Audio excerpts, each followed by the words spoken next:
Hello guys, class 10th के chapter number 4 के physics का आज हम लोग VVI क्वेश्चन देखेंगे। शुरू से लेकर लास्ट तक हमारे चैनल पर बने रहें। चलिए, आवेश किसे कहते हैं? जब दो वस्तु को आपस में लगाड़ते हैं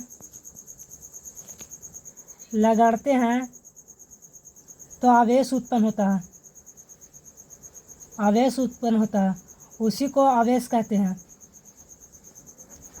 जब दो वस्तु को आपस में लगाड़ते हैं तो आवेश उत्पन्न होता है। जैसे कि मान के चलिए कि कपड़ा में लगाड़िएगा तो फिर जिस तरह से गर्म होता है उसी तरह से आवेश उत्पन्न होता है। जैसे मानिए कि आवेश दो प्रकार के होते हैं। पहला धन आवेश, दूसरा ऋण आवेश। आप लोग बैटरी में देखे होंगे कि आवेश दो प्रकार का होगा, पहले प्लस टर्मिनल और माइनस टर्मिनल। चलिए, मतलब फिर परमाणु तीन प्रकार के होते हैं। पहला इलेक्ट्रॉन,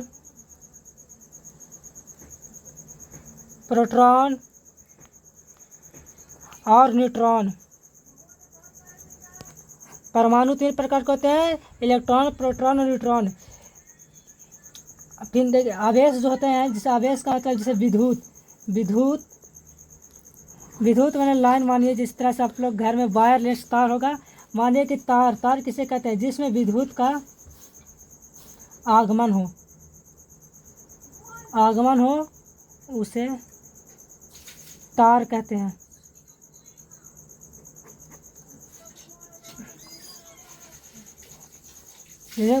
आप लोग से पूछेगा कि आवेश के संरक्षण का सिद्धांत लिखें, तो लिखेगा आवेश कि संरक्षित रहता है, उसे उत्पन्न किया जा सकता है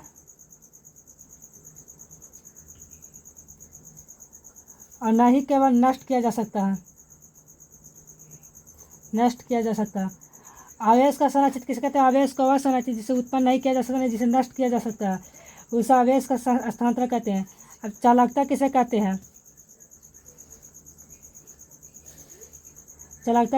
हैं?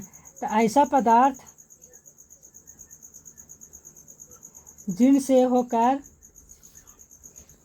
विद्युत आवेश एक भाग से दूसरे भाग में प्रवेश करता है, उसे चालकता कहते हैं। जैसे कि मान लें ग्रेफाइट एक भाग से दूसरे भाग में प्रवेश कर देगा। जैसे मानिए कि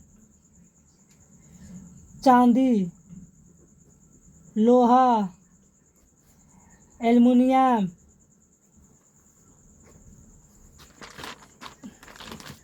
अशुद्ध जल,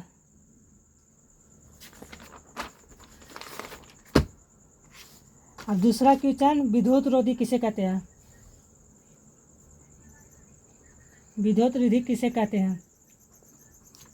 ऐसे पदार्थ